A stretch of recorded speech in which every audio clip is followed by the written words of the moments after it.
So welcome to the Node.js N-API team meeting for January 27th, 2020. We'll follow our standard sort of agenda and ask if anybody has any announcements they'd like to make.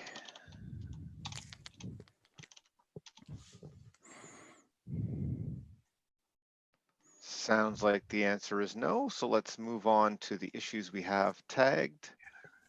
Let me just get there and I will share.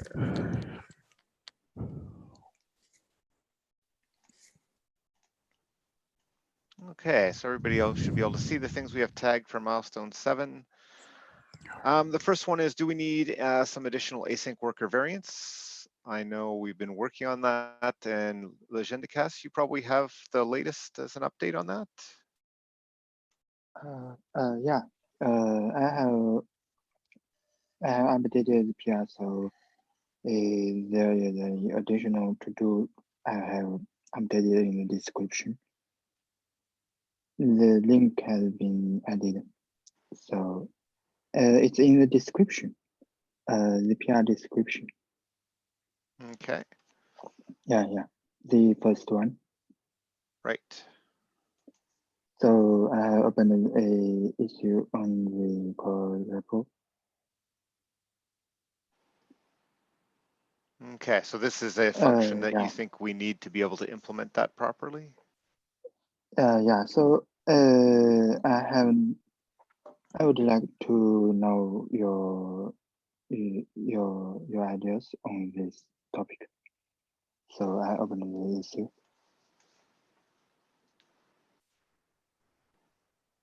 Gabriel, do you have any thoughts off the top of your head? Yeah, I'm just thinking about this draining thing. So then okay, so to drain the queue, okay, I guess that would have to be done during release, because you can't drain the queue and then not release, because then you're not really, you have no guarantees that nobody's going to push to the queue afterwards. Yeah. So we can achieve this functionality with the penalizer. So, but it's async, an async way. So we have now don't have a synchronous way to Yeah, exactly. change Yeah. the queue. Yeah. Okay. Yeah. That's fair, I guess.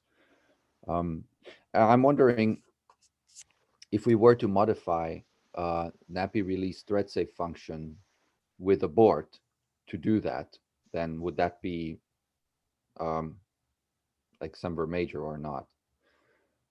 So that's that. It might fit inside the abort definition. So that's something we should be looking at. Is, would that work? Is there any ever? So basically, it might defer when the abort completes, right? Well, when you abort a thread safe function, right? Then Yeah. then after that point, it is not possible to add any more items to the queue, because it will report as closing to all the other participants. Right. So then, but I don't know. Well, I guess, well, if you abort from a secondary thread, right? Then I don't know if it's possible to like, okay, another question is, yes, it's synchronous, but synchronous to whom? Synchronous to the person who calls I think it's synchronous to the JavaScript thread. Okay. So Yeah, if you abort from the main thread, then you would want nothing else to happen until the queue is drained. Yeah. I think when the time we call during the function, we have a knowledge of that we think the job is completed. So no new item will be appended to the queue. Right. That's the idea. Yeah. So okay, so basically on the main thread, if you call release with abort, you do not want that function to return the release. You don't want that to return until the queue is empty. Is that correct? Yeah. Okay, That's right. but not on a secondary thread. On a secondary thread, it's okay if it returns. I think on the secondary thread, the behavior might be identical to the aborted the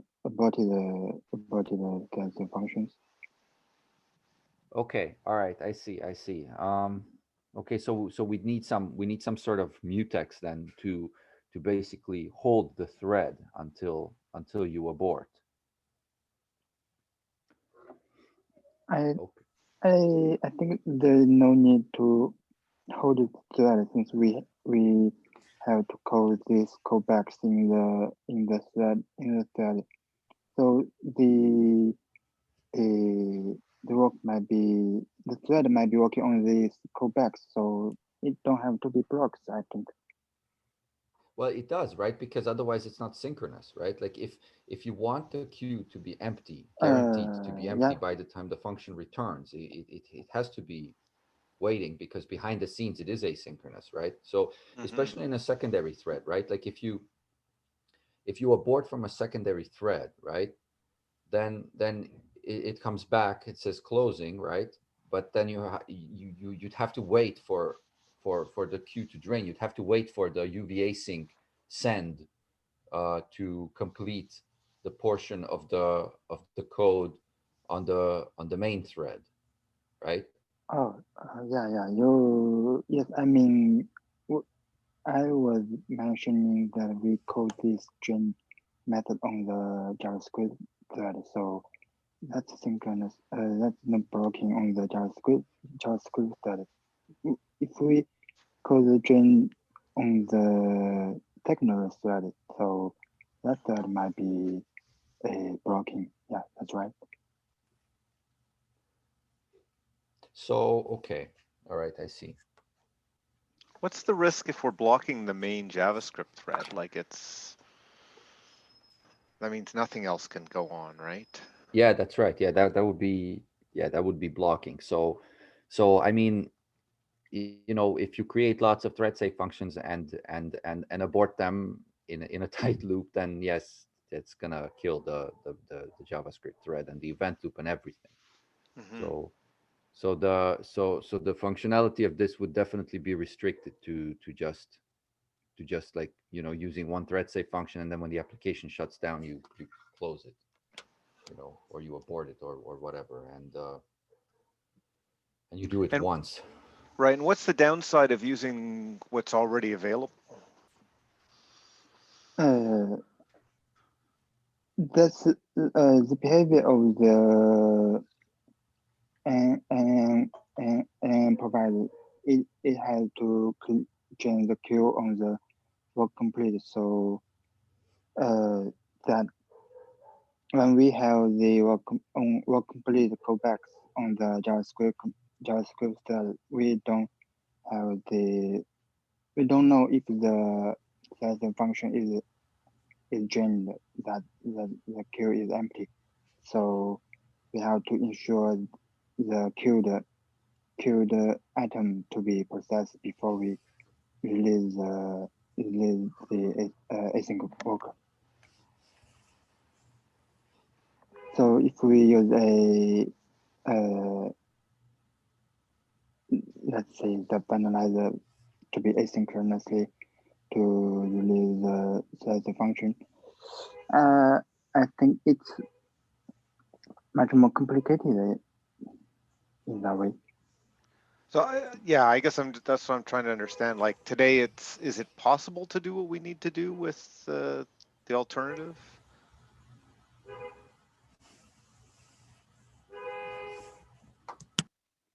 Like, Uh, is it just harder and more complicated, or is it not possible to do the right thing?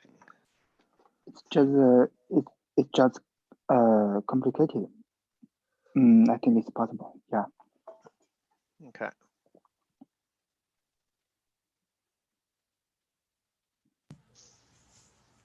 Okay, so yeah, I'd have to look at it in more detail to see, because another solution might be to just have a separate API, you know, like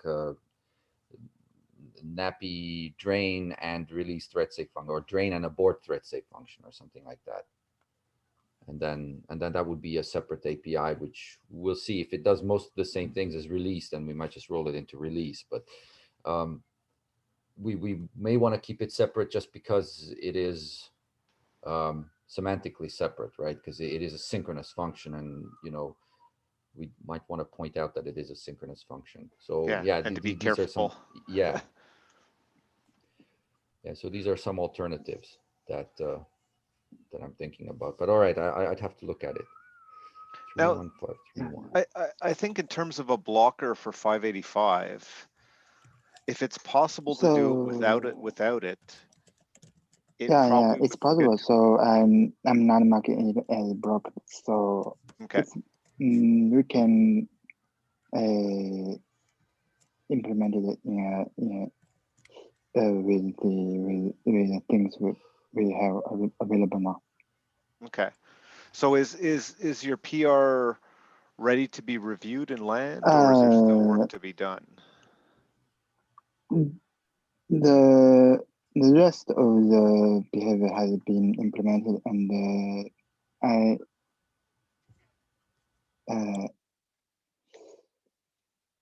so I would like it to be reviewed after I have implemented this behavior. Okay, but it's not quite, like, you still need to implement that last bit of the behavior, is that right? Yeah, it's not quite done. Okay. Okay, just wanted to discuss.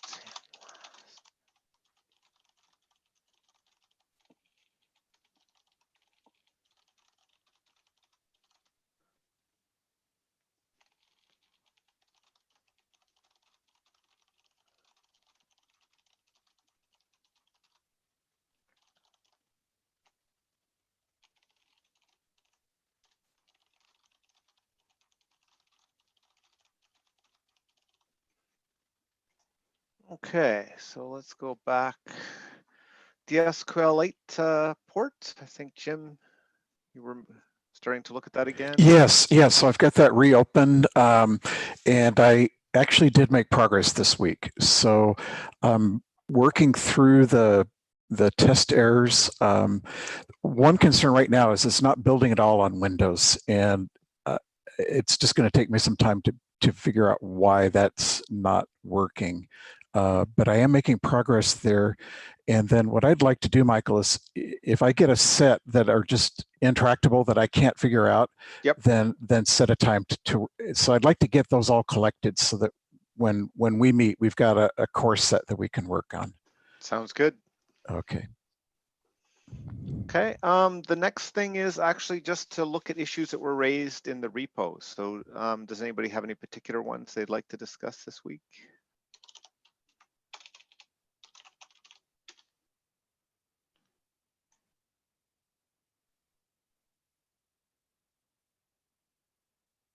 I see we have a few new ones. Oh, the top one is already fixed. Okay. I think. Already fixed in terms of. Oh, wait a minute.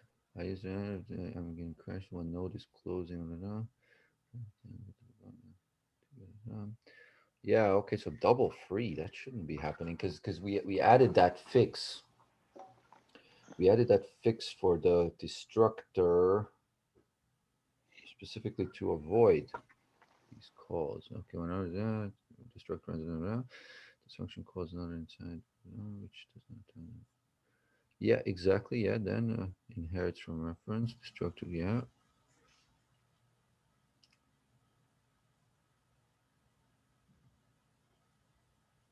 Then it tries to continue. Oh, okay. We may have to. Okay, we may have to copy some variables like we did before with the async worker. Okay, this is a very good description. Mm-hmm.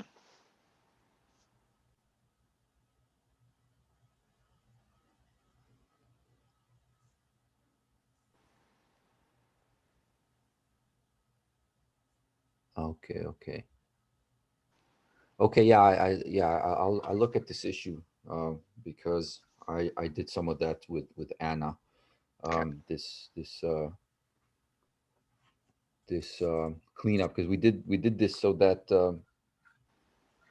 when the object wrap constructor throws, then the destructor Right. might remove the wrap, but apparently there's still a double free at some point. So yeah, I'll look at that. Let me see. Let me open that one. 660A. Let's see. Is this the right place to open it? Okay, let's look.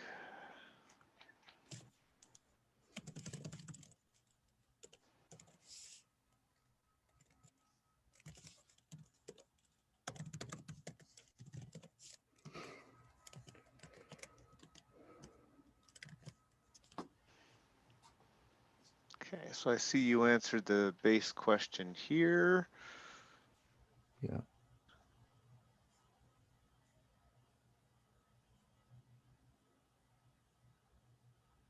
Right, I think that he's just asking about our async. I have to look more closely at the example, but Yeah. TFSN or the async classes should be what he wants, right? Yep, that's what it looks like. Do you want to answer that, or do you want me to? Yeah, I'll do Okay. that. 656. Perfect.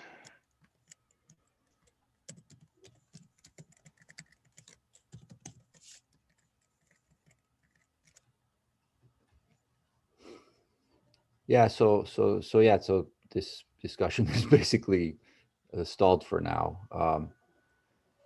We were thinking about how to properly do context aware add-ons, and I think Rolf Timmermans asked this earlier too. So I was thinking about writing like an add-on class that is like that basically represents an instance of an add-on running in a certain context or thread. Um, and but to do that, we need to have the instance data work backported to 10 so that we can run this on all versions, because otherwise I could do it without the instance data, but it would be extremely inconvenient because you would have to basically thread the instance, which is the instance of the add-on class. You'd have to thread that through all the bindings and stuff like that, which we could do, and which would actually work okay now that we have this deleting of the references at environment shutdown. Now that we have that, this would actually work. But it would be a lot easier to do with the instance data, because and it would have performance implications not to do it with Right. instance data, because in every binding would now have to call NAPI get CB info, whether or not that's needed. Right. So in this case, let NAPI just get instance data, just takes an env and then returns a value from the env, right? Yeah, exactly. That's a lot faster than Yeah. getting it from the callback info.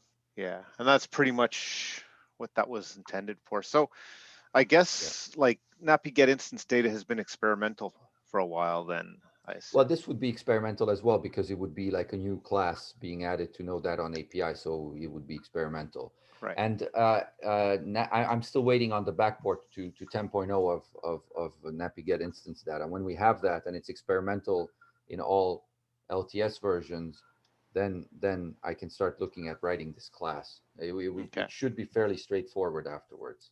Okay. Yeah, I was thinking it may even push us to say we should have a release that makes that like a new NAPI version that makes that non-experimental. Which? The NAPI get instance data. You mean in core? Mark Yes. that as stable in core. Yeah. Yeah. So I mean, the larger picture in core is NAPI 6, right? So once that gets backported, then we can start thinking about cutting an NAPI 6 in core, right? Because we have a few things. We have like the array buffer, detach and is detached, right? And we have the instance data, and I think we have a few other things in there. So that would be an API 6, and then we would have to backport the marking of that as stable, and we Yep. would have to do that before April when 10 goes into maintenance. And then if we Ideally put instance before data, then, I think we have the okay to backport more NAPI stuff, but ideally it would be better to do yeah, it before exactly, then. yeah.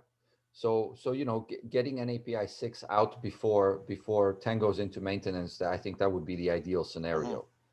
And So then, yeah, I was just thinking we should start planning for that.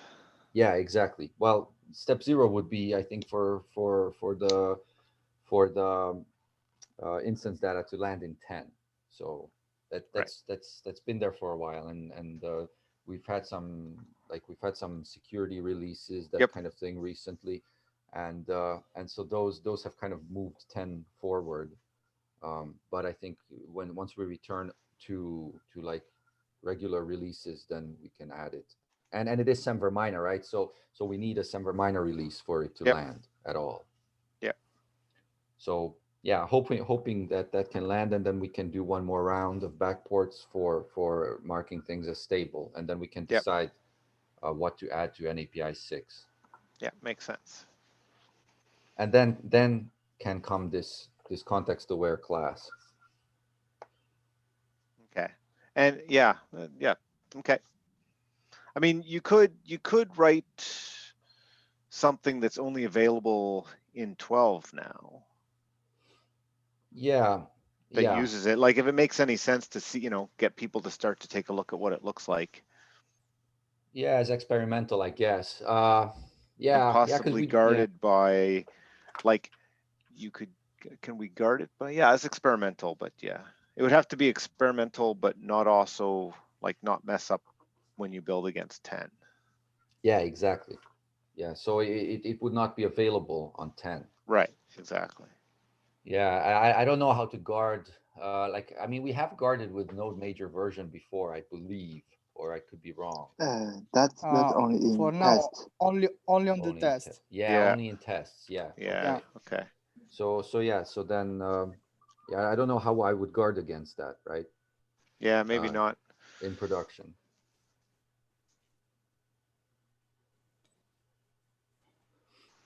Okay.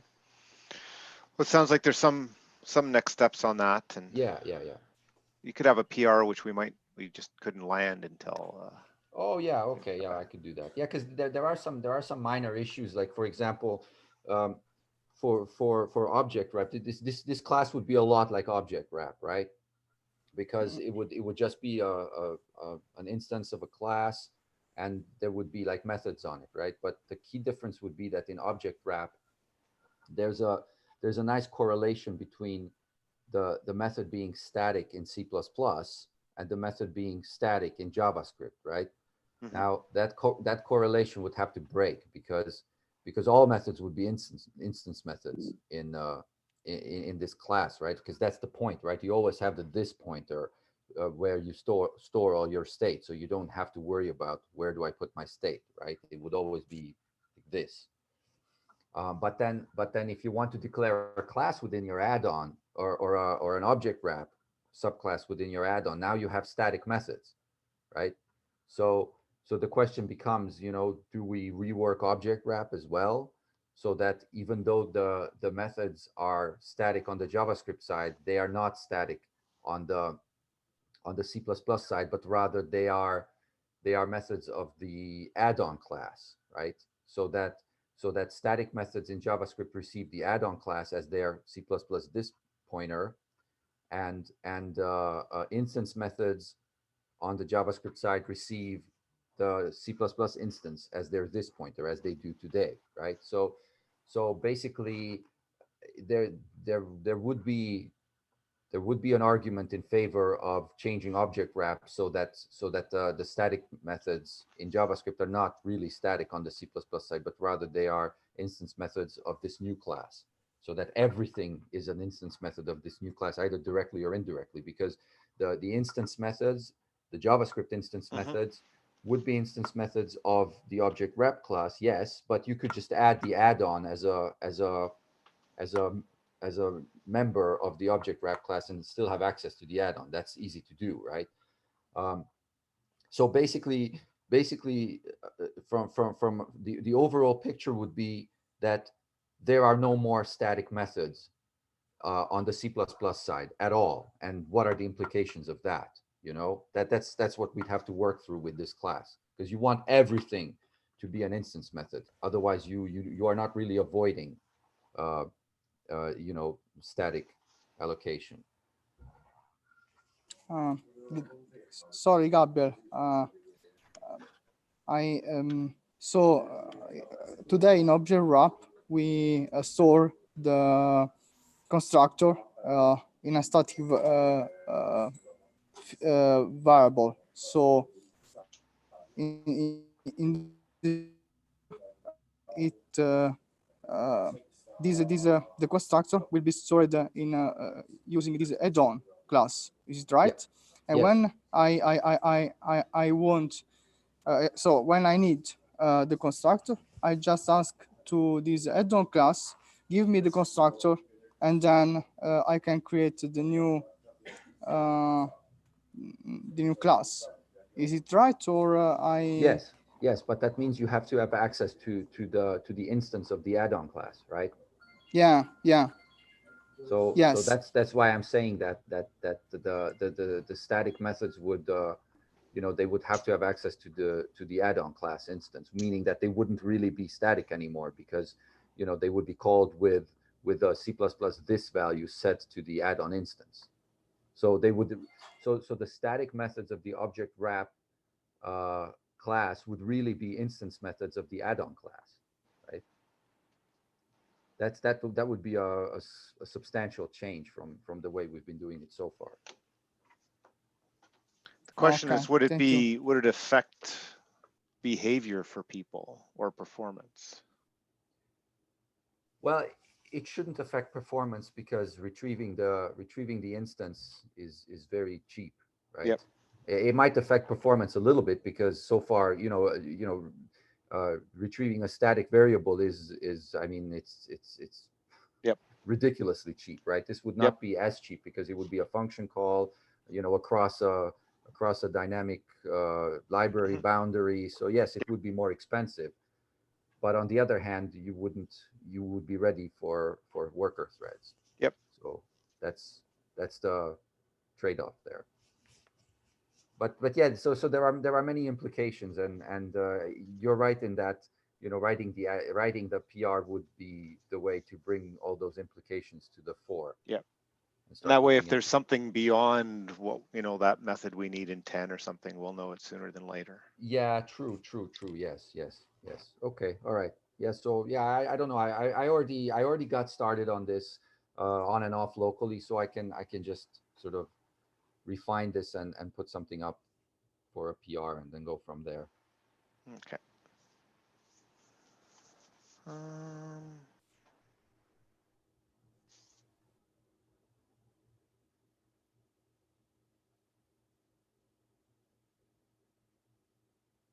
don't know if there's anything to discuss on this one. I'm sorry, just one more thing. Sorry. Yep. About this, I just realized. Sorry to sort of backtrack. The There is a potential here that I might have to write like implementations of everything, basically, like function new and all the property descriptors and all that. You know, definitions which might diverge from what we have now, because now they are all class methods of this add-on class, right? So there is potential that there's going to be enormous code duplication, at least at first, until we figure out what are bits in common. So I was thinking maybe doing this in like a separate header file that gets included from n-API.h, because it would just I would just be lost. You know, like, okay, is this Okay. property descriptor for the add-on class, or is this the property descriptor Sure. for the n-API namespace? So I think I'll just do it that way for now, and then we can sort Yep. of hash that out as the PR progresses. Okay, Sounds sorry. like a good way to start. This sounds good. So Legendikas, anything you want to talk about on this one, which is 653? this one is not there is no new discussion since last week we have discussed in the meeting, but I think Gabriel is missing in the last week, so he might have some thoughts. Yes, unfortunately, I haven't really looked at this issue. So, oh, I see. So yeah.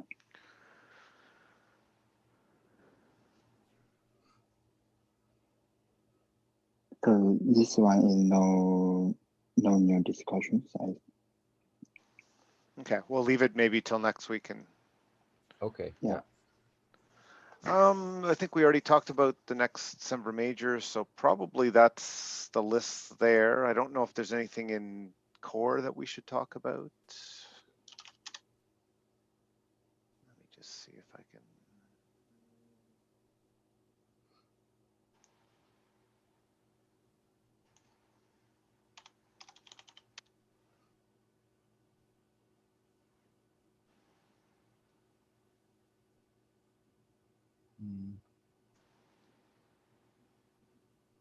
Yeah, I don't know. I believe I landed. This was a while back. It's all kind of a blur. I landed the retrieval or the NAPI get all properties. So it's just making progress there. Yeah, I don't really see anything new in terms of issues. Let's look in terms of PRs. Yep. Yeah, not much Okay, going so I on don't there. really see anything new. So I think. Oh, Sorry, go this ahead. the type tagging. I don't know. Do we still want that? Because it seems like it's well received, and I don't know. I changed it to use like a UUID for the types, and yes, you asked in the issue whether that the alternative by way of using inheritance, like proper JavaScript inheritance, would work, and I don't think it would, right? And this method gives us more for like flexibility too, right? Because you could type tag even a plain object if you wanted to in your add-on, and then you could sort of sidestep the whole JavaScript inheritance mechanism. You wouldn't have to use that to distinguish one native type from another. Right. You could just use a type tag for everything, and then you wouldn't even need to have classes at that point. Oh, what the heck is that at the bottom? All those yellows. There's a bunch of new, I don't know, sometimes these GitHub actions, I don't know. I guess Oh, you're getting comment. Oh, these are all in something else. I found this is okay, right. Unchanged files. Okay, right. So okay, so yes. Right. So it built on Windows. It had those warnings, but they were unrelated to the PR. Okay. Yeah. I found this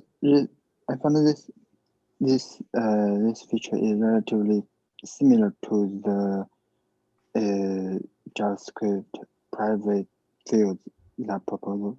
It's the branch checking.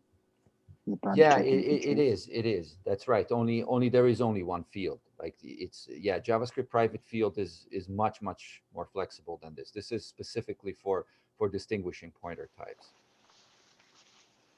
Sorry, in JavaScript private field, is that like a new part of the spec, or that I know V8 has offered that? Yeah. No, JavaScript has this like this dot hash mark something, if I remember correctly, and like so the name of the property is preceded by a hash mark, and then that property is truly unequivocally private to the class definition, so it cannot it doesn't even exist outside. And yes, this would be that, because we are using a V8 private behind the scenes. And but of course we don't expose V8 private itself with N-API, and so so this isn't really as flexible. Like we've been using V8 privates very sparingly so far. I think we only have one, which is for the wrap, like the native pointer that we associate with the object, that's stored in a private. And so this would be another thing stored in another private. Right. Sorry, but the private field is on stage 3. Oh, okay. So it's not. Yeah, It's not yet so fully. it's implemented in V8, and I don't know if it's implemented in other JavaScript engine, but yeah, it's in stage 3. It's Oh, I think that in June will be released in the standard. That would be another way to implement this too, right? Well, yeah, yeah. I mean, I don't know if so yes, it's implemented in V8, but I'm not sure if it's exposed in V8. So if you know if you say like like if you set property on an object, can you say private? Because you can say readable, writable, enumerable, Right. configurable, but can you say private now? Because so like the JavaScript interface for it works, but does the native interface Sure. for native? Yeah, I mean, I'm more like, if there's more ways to implement it, there's less risk. Right. But I guess Okay. like in Okay. this I see what case, you're saying. Yeah. we're already assuming, like, we're already using one V8 private, so this doesn't add any more, Right. like, Yeah. We're not. Yes, we're not using any more unique to V8 features. So we can assume that if people are able to implement object wrap in other engines, they are also right, able to implement this. right. Yeah. Well, there is one caveat, right? So in JavaScript, it was possible to implement object wrap, but unlike V8, JavaScript only gave you a single pointer that you could attach to an object. And so it was up to you to then make that pointer be sort of a complex structure which can accommodate multiple things. Right.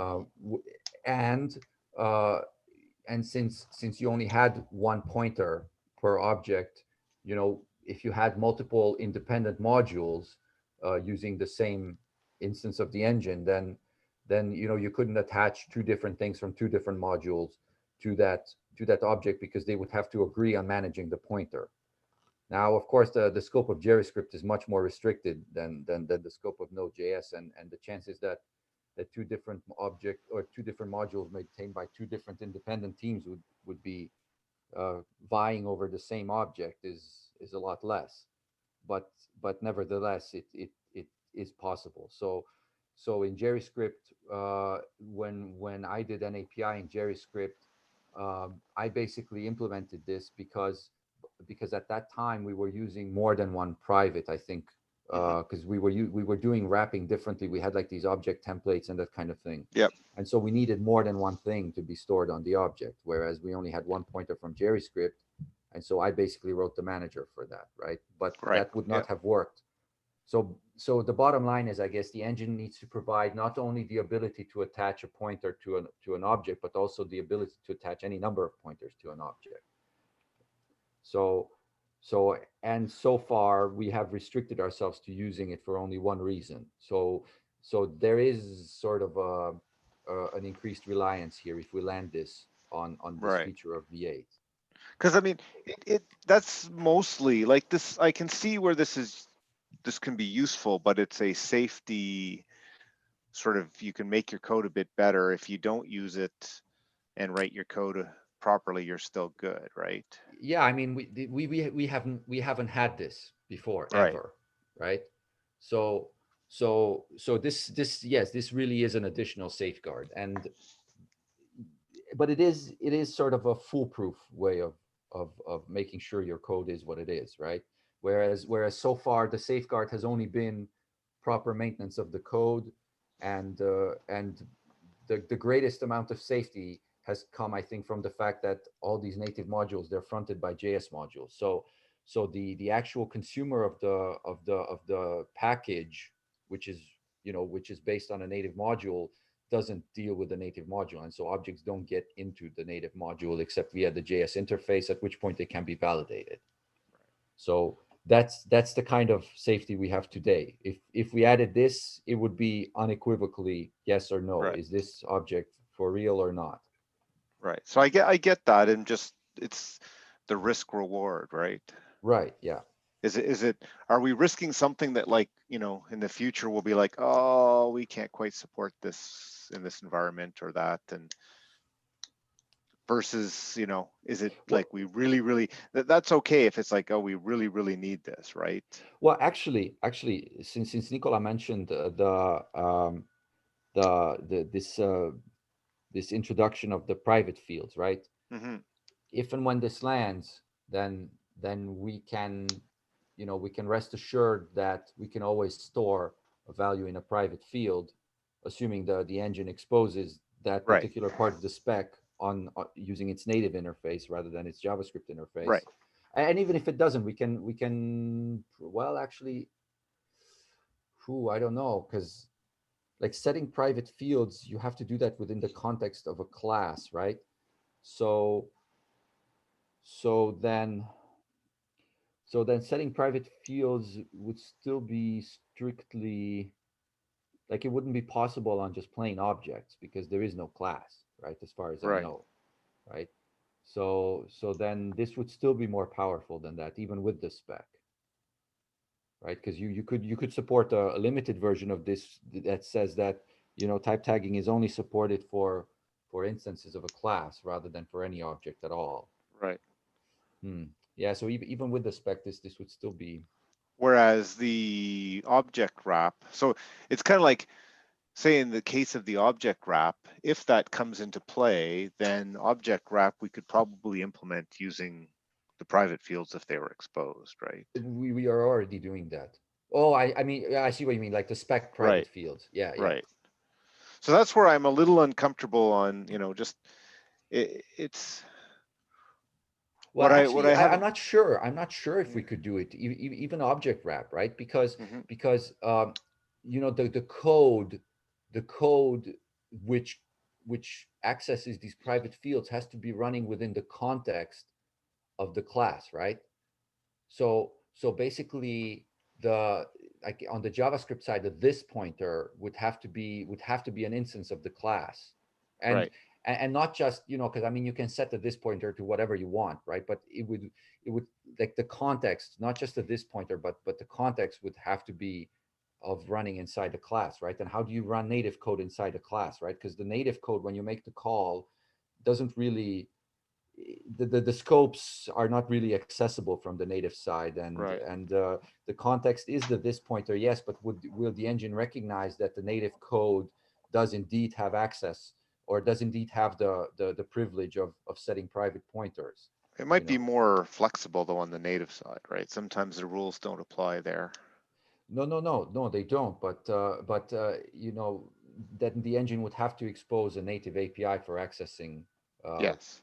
for creating these private instances. Yeah. As far as I am, as far as I am no, I understand there, there is a discussion of if we should expose such a API to access the private things from the native things from native land.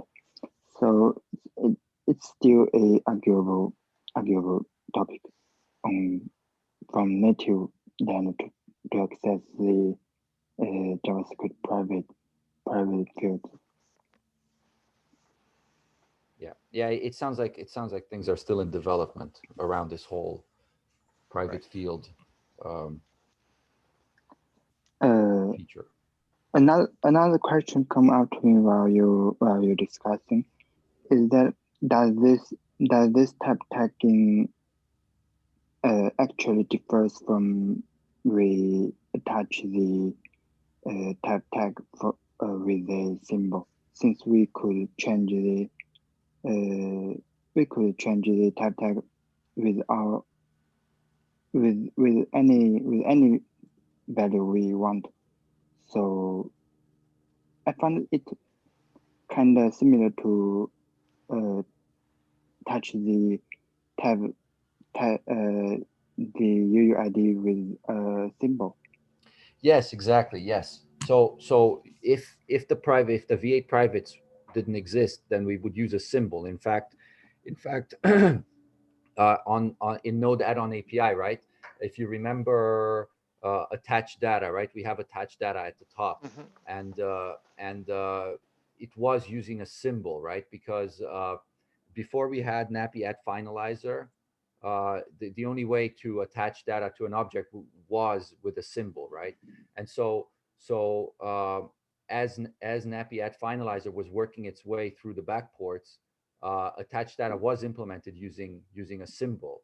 And then I think only recently did I change it, if I even did. I think I did, to use N-API at finalizer everywhere because it became available. So yes, it is possible to do it with a symbol, but it's not clean because on the JavaScript side you can see the symbol, right? Even though you can't touch it, you can't delete it because it's not Right. writable or configurable. It's Yeah, still there. yes, the symbol could be accessed from the JavaScript side, but this type tagging value still could be marked by another module to with a same type value.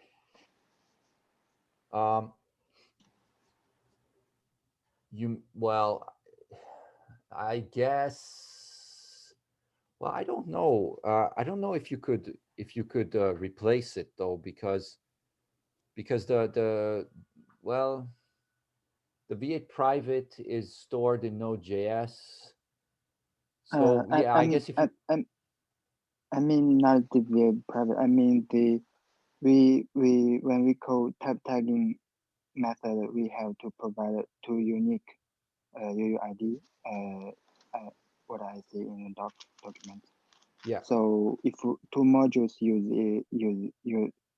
they provide two identical type tagging value, Well, we yeah, I mean, yeah, that would break, but that's the point, right? I mean, UUID, I think there's like one in like 10 to the 24th chance that it'll be the same, right? That's, I mean, yes, it's not 100%, but it's not likely to happen. That's the point, right? yeah. So that's what I mean when we attaching using a symbol. Although symbol is accessible from JavaScript, but it's on the aspect of the native side, it's quite similar, I think. Yes.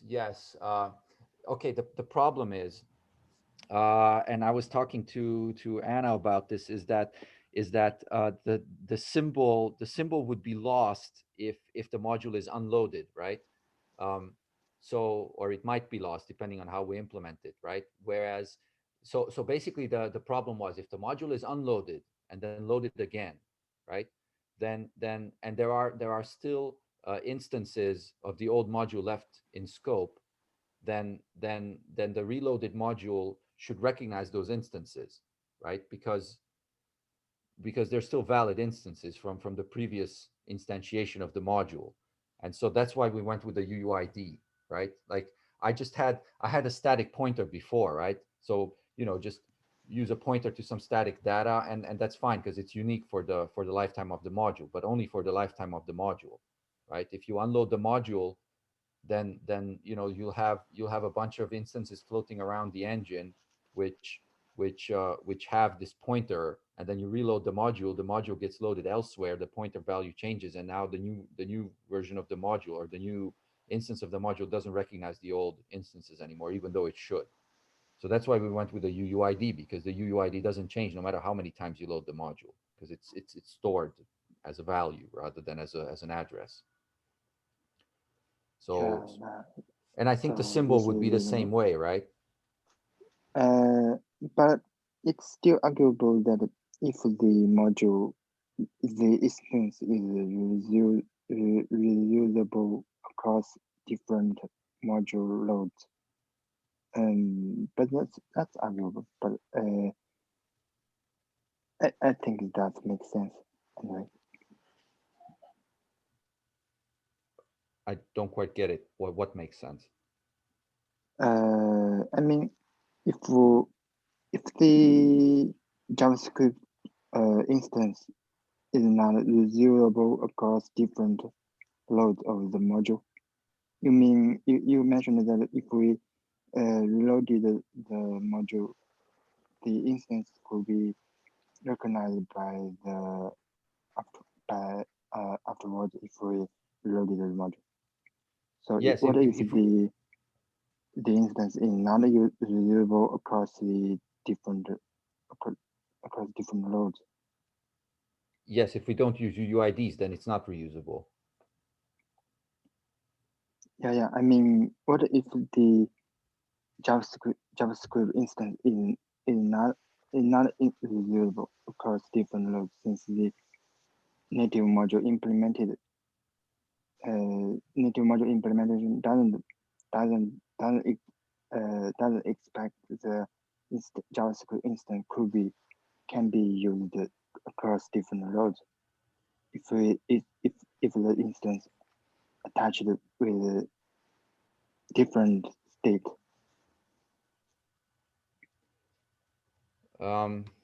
Okay, so I mean, okay, yeah, I mean, we now have the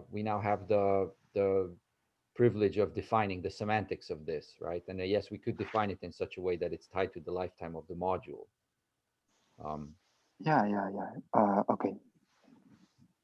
But I don't know. I think it would make sense. I think logically, or I think module owners would expect that, you know, if they receive an instance of an object that is supposed to be a valid object within their module, then it will work as a valid object within their module, right? So like even across instances, you know, in fairness, yes, it's probably unlikely, because if you unload the module, chances are the whole environment is going down. So, you know, with all the objects and everything. So right now, this would probably never happen, because because, you know, when the module is unloaded, the only time the module is unloaded is when the worker thread exits, and then all the objects are becoming invalid anyway. But that's not necessarily how it's always going to be, right? So you have to think about, you know, modules go in and out of existence, perhaps repeatedly, and Yep. and their objects have a separate life cycle from the module that produced them. I think that's what we're trying to cover here. Yeah. I So think it's there should be a caveat about this, I think, in the document.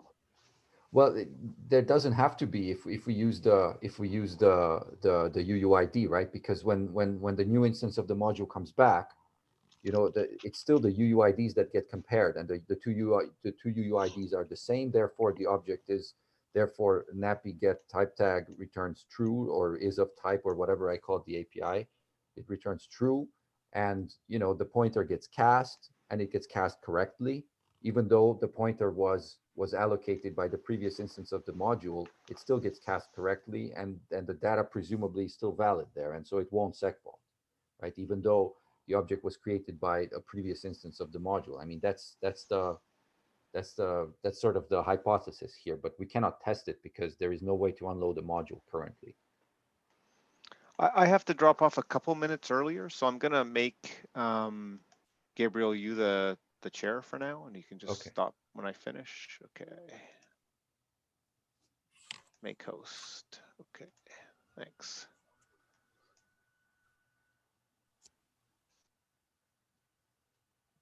Okay, and there he goes. Okay, so anyway, that's basically the idea behind the type tag, is that it survives the module instance. So yeah, I don't know if you want to weigh in, then please weigh in on the PR, and then we'll go from there. Yeah. I'll comment on the PR later. Yeah. Okay. All right. So let's see. I think we were. Oh wait, I should be sharing my screen, right? How do you do that? Share, I guess. Select. Okay, let's share this thing. Yes. Okay, share screen. Why do you do that? Okay, well, whatever. Okay, so burn down. Okay, so this was okay. I guess we're pretty much done, right? Because we're out of time anyway. So there's not much else that we need to talk about. Is there anything else that we should be talking about? Anybody in the last few minutes?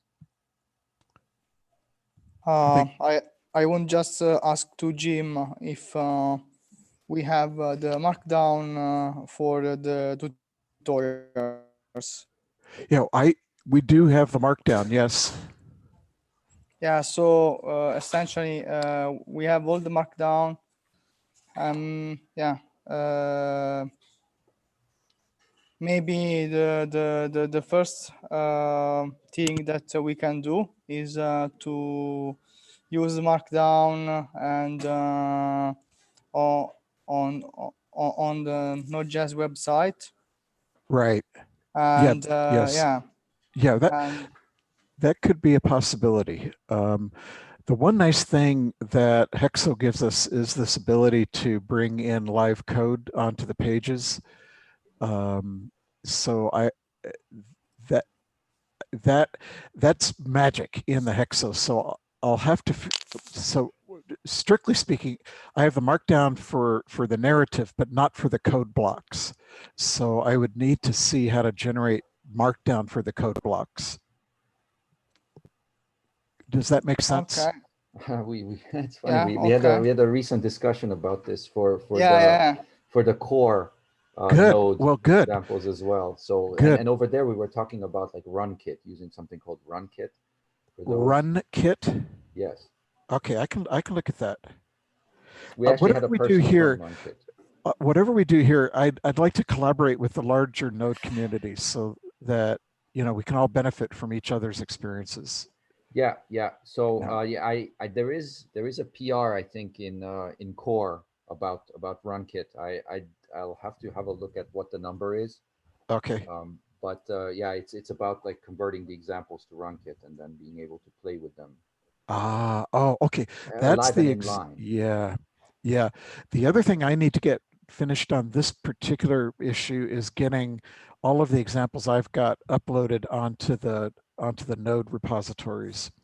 So that's kind of a precursor to moving the markdown. Okay. Yeah, so let's definitely continue this discussion. Okay, sounds good. All right, so then I'm not sure if okay, tracking issue for modules. Evaluate the feature should be added to. Okay, I don't know. Have we had a new one that was in question?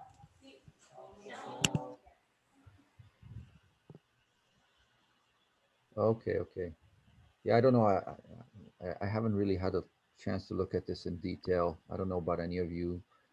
Um, what we're talking about here. Oh, okay. I see. Yeah. So this is sort of automated type validation.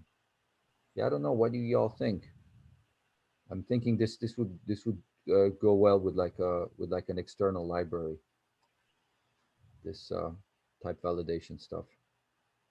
Because I don't know, should we add it to know that on API? I guess that's the question here. What I understood in the code is that this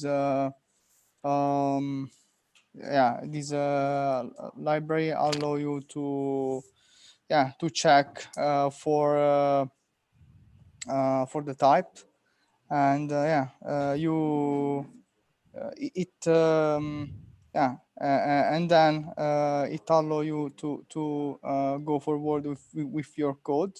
You can write less code. Yeah. But I'm not an idea, because sometimes I won't check directly on the JavaScript before to pass my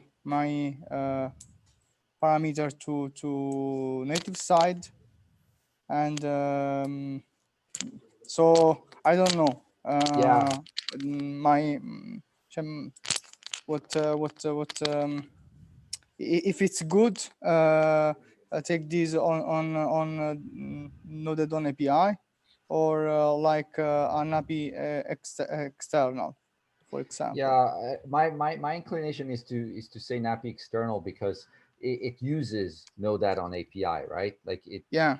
it's in addition to Node on. It doesn't like we try to expose something that is otherwise unavailable, right? Yeah. So that's our core. That's our core sort of mission, right? Is to take the C API and make it available as a C++ API, and this uses the C++ API. So I'm thinking that this would live well as an add-on, perhaps added to like an extras repo. Maybe if it will be used a lot, we can consider to make it on the core. Yeah, to Yeah. incorporate it. Yeah. Yeah. Okay. All right. So why don't we say that? Do you remember the URL for the extras repo? Because then I can mention that here. No, so this is a problem because we don't have the N-API extra repo, and maybe we what we can do to a section on Node.js API documentation and list all of the N-API extras Right. that this is what we can do immediately. Yeah. Okay. If you want, I can do this later. Oh yes, please, if you Okay. could. Yeah, and Okay. then you can just tell this person to publish a package, and then we can add the package to the list. Okay. Okay. Right? Yeah. Okay. Okay, that sounds good. I will do. Oh, thank you. That sounds awesome. Okay, so then there was that, and I think I don't know. Is there any major ones? Oh, these ones. Has anyone seen any more news on Node SAS? Because that's a big one that might be ported to an API. And now that V8 is off the table, I kind of looked at it, and I think they're still maintaining an API port, but I don't have any news on that. So I don't know. I guess that's something we should be keeping an eye on, right? See how they're doing with that, if they run into any snags. Oh wait, they did run into something there. Oh, I'd have to check again. So I don't know. Do you all have any more news about modules that have been ported or that are now free to port, given that V8 or version 8 of Node.js is off the table?